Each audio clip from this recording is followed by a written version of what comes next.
नमस्कार, मैं हूं देवांशु। आप देख रहे हैं न्यूज कॉर्नर। चिराग पासवान की क्या पशुपति पारस के साथ सुलह हो गई है? ऐसा हम इसलिए कह रहे हैं क्योंकि मोकामा में पार्टी के सीनियर लीडर सूरजभान सिंह ने बड़ा बयान दिया चिराग पासवान को लेकर।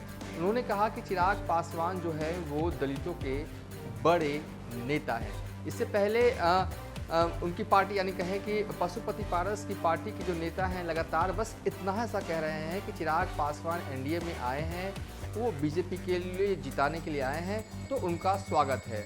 लेकिन सूरजभान सिंह पशुपति पारस के और नेताओं से 2-4 कदम आगे निकलते हुए ऐसा बयान देते हैं जिससे लगने लगता है कि क्या चिराग पासवान का पशुपति पारस के साथ सुलह हो गया। बहरहाल हो जो भी, पशुपति पारस जो हैं फिलहाल दिल्ली में हैं, उनकी तबीयत खराब है। कहा जा रहा है उनकी पार्टी के नेताओं की तरफ से कि मौसम बदल रहा है, सो उनकी तबीयत खराब है। जब से चिराग पासवान की री एंट्री जो है वो एनडीए में हुई है, तब से सार्वजनिक जगहों पर पशुपति पारस जो है वो दिखाई नहीं दिए हैं। जो हमारे सोर्सेज बता रहे हैं, अंदर खाने से खबर है कि अगले हफ्ते जो है वो पीएम नरेंद्र मोदी के साथ जो है वो चिराग पासवान मुलाकात करेंगे और पीएम नरेंद्र मोदी के मिलने से पहले अमित शाह से भी एक राउंड की आखिरी बातचीत होनी है। क्योंकि जो हमारे सोर्सेज बता रहे हैं कि चिराग पासवान जो है वो एक तरह से कह सकते हैं कि पशुपति पारस को लेकर स्पष्ट तौर पर बीजेपी से एक तरह से कह सकते हैं कि बयान चाहते हैं कि आखिर क्या हो। बहरहाल जिस तरीके से सूरजभान सिंह ने आज जब मोकामा में चुनाव हो रहे थे, वो वोटिंग करने पहुंचे थे, उसके बाद जब वो वोटिंग करके निकल रहे थे तो हमारे संवाददाता ने उनसे बात की और सवाल किया चिराग पासवान को लेकर।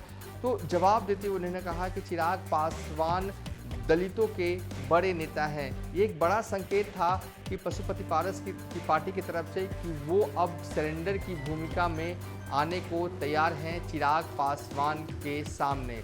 बहरहाल सवाल ये कि क्या चिराग पासवान जो हैं वो पशुपति पारस को मन बना चुके हैं माफ़ करने को? क्योंकि जिस तरीके से आपको याद होगा कि लोजपा यानी कि एलजेपी टूटी, उसके बाद एक खेमा जो है वो पशुपति पारस की तरफ चला गया, जिसमें कि पार्टी के सभी सांसद मौजूद थे सिवाय चिराग पासवान को छोड़कर, और एक खेमा जो चिराग पासवान की तरफ था तो 2 खेमों में बट गई थी लोजपा।